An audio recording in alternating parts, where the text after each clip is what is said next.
Before we begin, thank you very much to Sir MK for joining the Patreon. Thank you very much for contributing.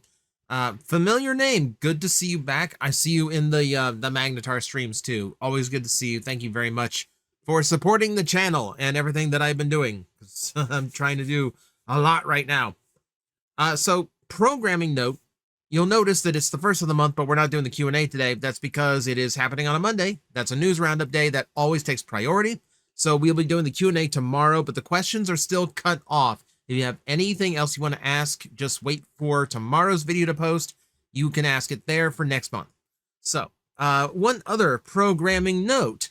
If you're watching this on Monday, as you should be, why are you not watching as soon as these come up? Tomorrow, 2 p.m. Eastern, I will be over at my friend Momo's channel over on Twitch. I will leave it in the link. I will leave a link to it in the description below. She wants to know about Transformer history. She wants to vibe on some like older cartoons that she really likes, like back like 90s stuff. 90s, that's like my wheelhouse of knowledge. So it's going to be a good geek hangout with her. So if you want to just interact with us, ask a few things for like the Transformer history, etc. If we get into that, it might go all over the place. I don't know. Should be a good time though. So link in the description. Come watch us tomorrow. Excuse me. And with that, we are going to get into the news roundup. Now, we covered some of this over the course of the week because I thought it was big enough to actually do a full video for, but we are going to touch on it a little bit. So yeah, missing link Ultra Magnus is a thing. It is real. It seems fully articulated. It seems like they have introduced a lot of new engineering to make it possible. The big reveals to it were at a Tokyo Toy Show 2025, and it did include things like the powered buggy. We'll get to that here in a bit. But yeah, it does look really, really cool. We talked about it at length last week, so go watch the full video for the entire breakdown. I literally looked through all the available photos and basically gave my entire thoughts about how the toy works and everything that they have done with it. The long story is, there's still some things I have no idea how they're pulling it off, and I'm really eager to see what it is and how it functions.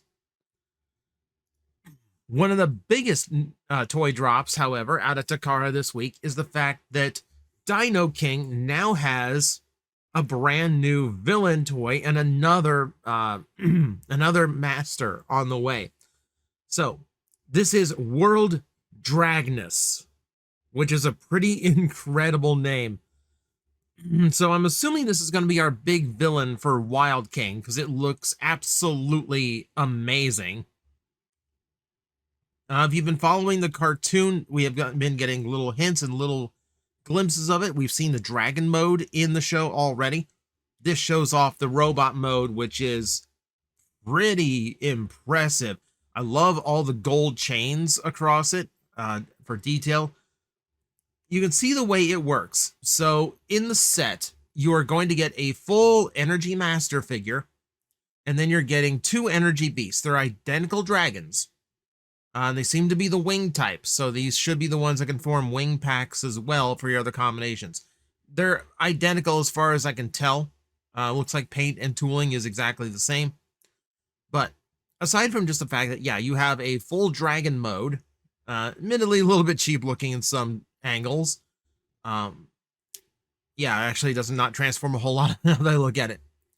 But the fun part about this is the ability to combine it with other parts, which is, you know, the Wild King thing.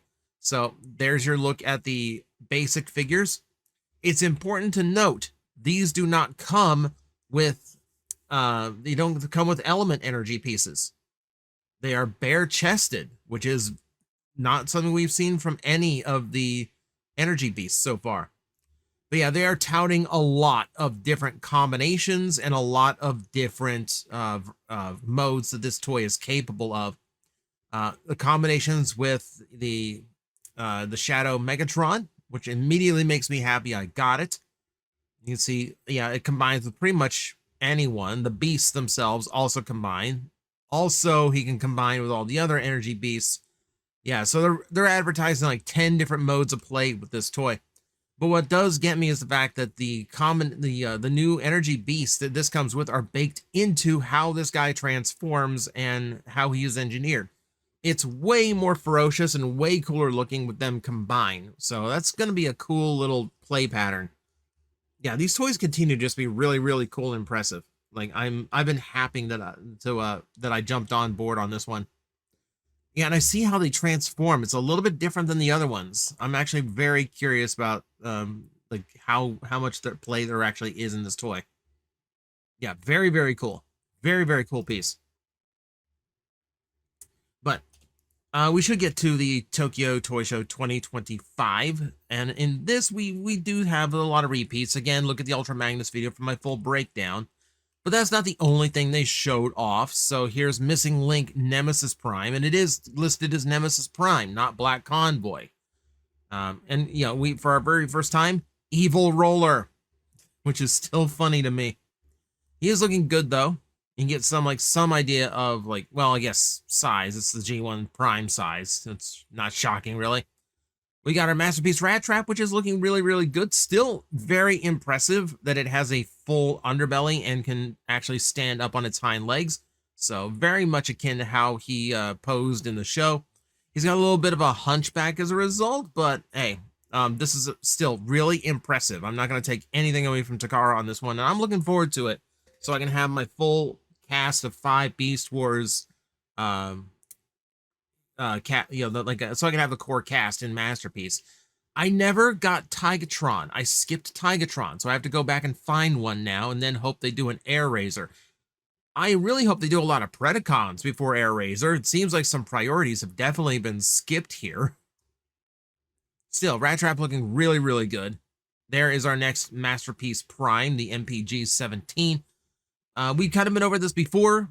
Whereas a lot of the Masterpiece Primes previous represent different things and different aspects of Prime, this one is more akin to like basically the ultimate version of like the current toy Optimus Prime. It's got a lot of traits of like the Siege, Earthrise, like a lot of modern engineering standards and styles are in this. So it's not trying to be cartoon perfect. It's not trying to be G1 toy perfect. It's just trying to be like a perfect, like super incarnation of like a modern retail level Optimus Prime, which is an interesting take.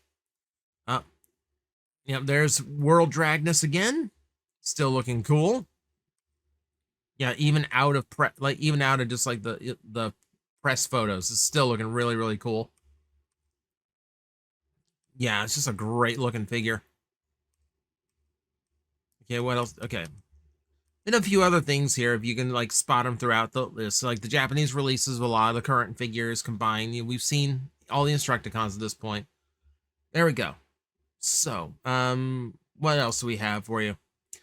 So, someone's got their hands on the Cybertron Chase Dynamic Capture Series box. This is the 3 Cybertronian figures based on More Than Meets the Eye Episode 1.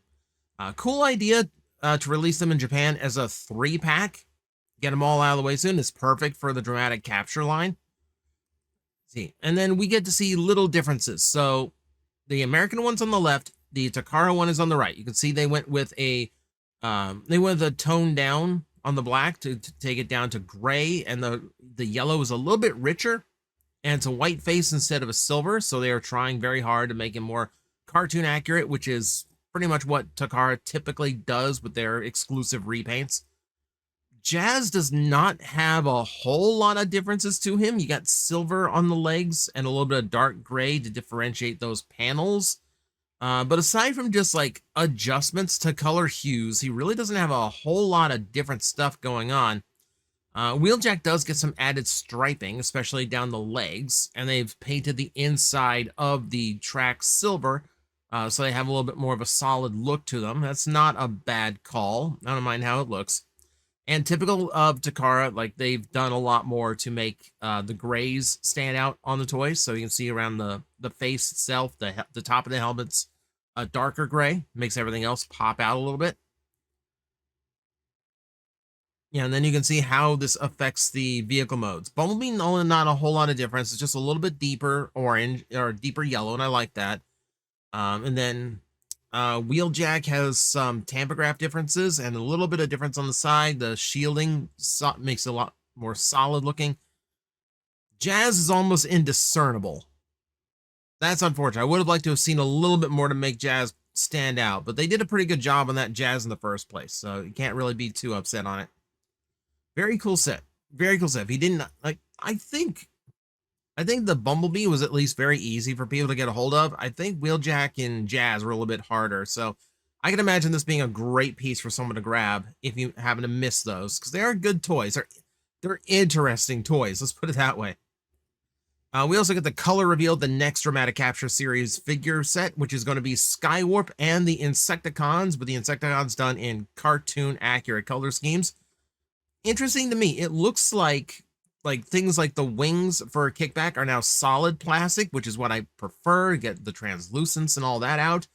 But they all still have translucent yellow for their chests, which is weird. They like Takara typically goes as cartoon accurate as possible with their stuff. I would have expected them to be opaque, but is what it is. Still looks pretty cool. Still looks pretty cool. But I feel like we have 86 Insecticons on the way at some point, which is also going to do this.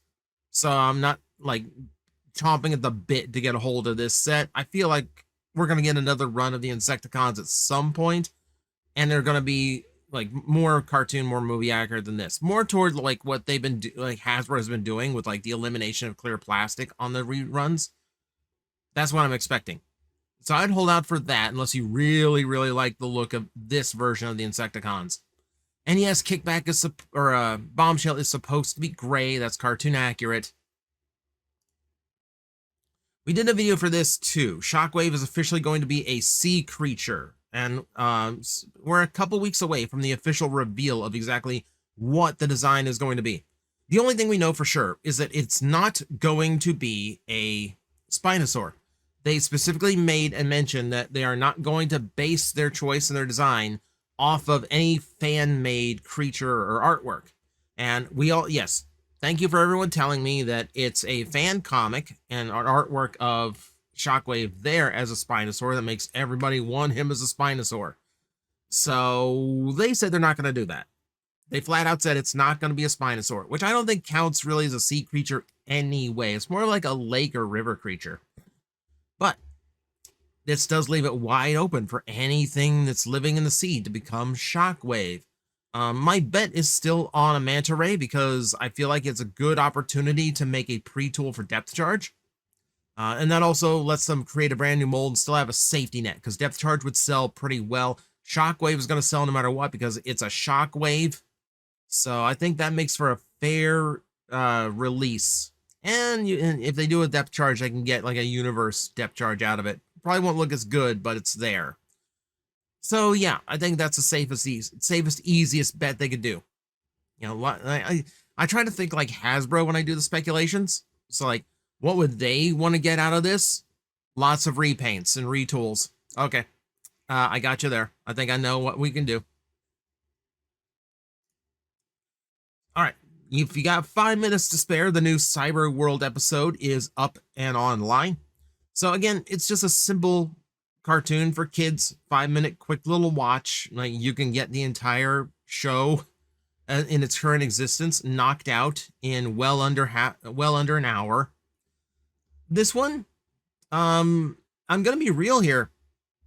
I'm starting to eyeball that super simple Grimlock a lot more than I did. Because this one makes me like Grimlock a lot more. And that's all I'm going to say. That's all I'm gonna say. I know it's a kids episode cartoon, but I'm not gonna spoil anything just in case someone wants to go out of their way to enjoy it. So it's 5 minutes of your time.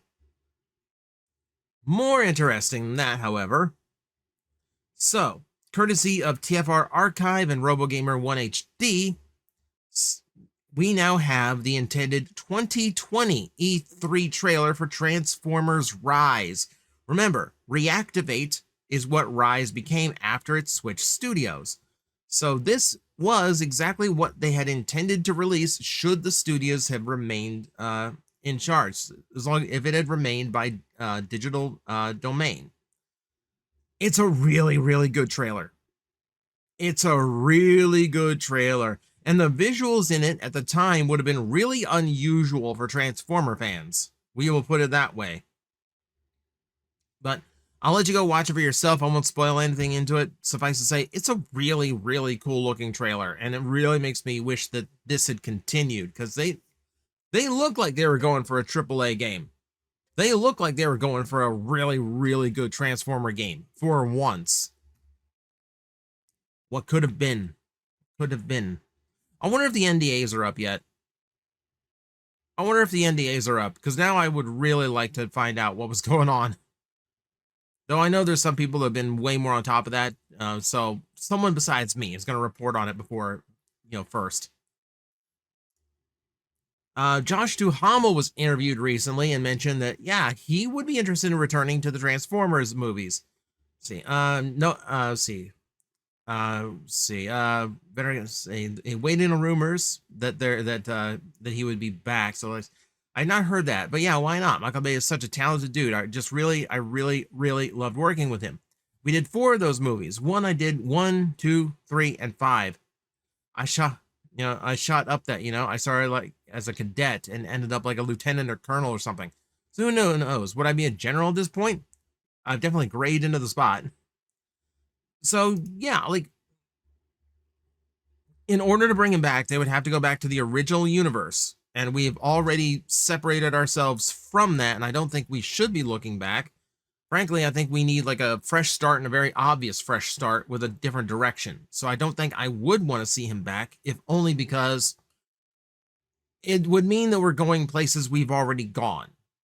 And I don't want that to happen. I don't want this to just be like another run through of what Michael Bay usually does, bring back the usual cast, go back, hey, like now it's going to be movie 6, even though we did movie 7, 6 and 7 already. No. I'd be okay. Like, if you want to bring it back as like a completely different character, it's just kind of like a weird cameo, it's like a little fan service, that's fine. But back as Lennox, and I don't need that. I don't need that. Okay, our friends at YOLO Park sent over some photos of the upcoming series 2 of their AMK mini series. I looked at set 1, and set 1 was really impressive. Just these nice little simple action figures with really good articulation for their size, very good desktop size of some of your favorite Transformer characters. Well, now they've shown off the chase pieces for Wave 2, one of which is Blue Streak, looking very, very good here. Now, that's pretty obvious. I think last week when we first saw the Wave, I did mention that, like, Blue Streak incoming. Here you go. Here you go. Here's Blue Streak. Didn't realize it'd be that quick. He is a chase, meaning he'll be frustrating for some people to get a hold of, but he will be available. As will Rodimus Unicronus, or Black Hot Rod. There aren't names attached to these images, so I don't know exactly how they're going to market them. But yeah, it's full shattered glass Rodimus, complete with the goatee painted on and everything. Looking really, really good. We've tried to work really hard to get Black Hot Rod to be a thing. Finally is, kinda. No, super cool to see. Super cool to see that and that's a good chase figure. Like, I think shattered glass ones in general make really good chase figures for releases like these. So that is what we have to look forward to if you get lucky out of these blind box boys. So happy hunting to you. I spotted these a week before this was posted, and I had no idea that this was a brand new sighting. So at Walmart's right now, you can find these little sing and dance Transformer toys. So only like 15 bucks.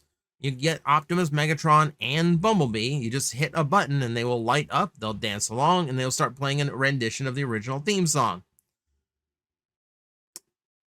Only hit the button in store if you are completely immune to cringe, because this thing is loud. Very loud. Like, I hit the button just to see, and then got, oh, well, it's just I was thinking to be like voice clips, and I press the button, starts playing the music. Okay, and I go, okay, that's way too loud. I walk away. I'm 6 aisles over. I can still hear this thing going. No. No. In the confines of a house, no, this would be a nightmare. So yeah, I would not recommend these, if only just because they are too loud and annoying. But if you like the goofy stuff, yeah, this is definitely up there as far as just goofy Transformer stuff. Also up there, so Fruit Friends released their Transformers branded snack stuff. So you got little cereal packets and you got little snack pouches with collectible cards that are cutouts on the box. I'm going to tell you right now, there's no such thing as like collectible card. Like nothing you cut off of a cereal box becomes collectible. It just doesn't. This isn't really a big deal. Like the snacks themselves are not shaped like, you know, in reference to Transformers or anything. They literally are just generic stuff that they stamped Transformer logos onto. So no huge deal here. Also in the collectibles that really don't mean anything anymore. So this is one of these like big scene sets they do for Funko Pops now, where it's like a little mini poster in the background and then the pop in front. And this is like a permanent diorama box. It's like thick, just like thick acrylic all the way around this. So it's the Magic the Gathering Optimus Prime, meaning it is the artwork from the Magic the Gathering release of Transformers, and the Optimus Pop is in the same stance, or as close as it can come with that big old head. Seems like a weird use of the Magic the Gathering license to do a Transformer release, but I guess Transformer stuff is surefire. Like there's always going to be a collector base for it, so I guess, I don't know. It just seems like a little bit too kitschy for me. It's like a little bit too much of a stretch. Even if I was doing any Funko Pops, like I don't think I would go out of my way for something like this. But that's just me. I'm sure there's someone who really likes these because they keep making them. But when it comes to just weird kitsch stuff, we have to talk eHobby because they just announced a whole new run of acrylic stand stuff. And there we can always count on eHobby to send us off on a really weird one for it, can't we? So we got acrylic stands for both the G2 Autobot and Decepticon logos, as well as the Maximal and Predacon logos. You can tell that they are flip around, which is kind of neat. And then we have these new standees for various characters. We got Spike and Sparkplug looking very like Little Formers in drawing style. We've got an Optimus Prime who's prone and looking up. I know that's a reference to an episode. I can't remember which one offhand. And then we got Starscream. We got a crew of Sharkticons. And then we've got Soundwave and his entire family. So yeah, looking, I can see Rumble, Frenzy, Laserbeak, Buzzsaw, Ratbat, Ravage, and then we get Slugfest and Overkill. Pretty much all of the cassettes that were in the cartoon. It's actually rare that anyone remembers Slugfest and Overkill exist, but eHobby does pull some obscure things. Yeah, that's going to be great for a Soundwave collector. This is a lot of representation, that one image. Yeah, so cute little things. And then there's like a big Teletran 1 display stand that has like grooves for a whole bunch, so you can stack an entire assortment there. You got 3 Optimus Primes in this shot, along with an it's not a Nemesis Prime. I don't think. I can't tell offhand which one it is. Either way, it doesn't matter. Doesn't matter. That stand is coming as well if you want to have a whole bunch on display at once. And that is going to do it for the news roundup. A little bit long this week because, yeah, sometimes the weeks are busy, but there you go. Lots of new Transformer stuff for you. Feel free to discuss in the comments below. And as always, I will see you next time. Hello everyone, I am Astral Agent Magnetar, a Tokusatsu VTuber, and I am streaming 4 times a week over on Twitch, Monday, Tuesday, and Wednesday afternoons, and a special late night one on late Friday/early Saturday. So come watch, come hang out, and let's make an impact together.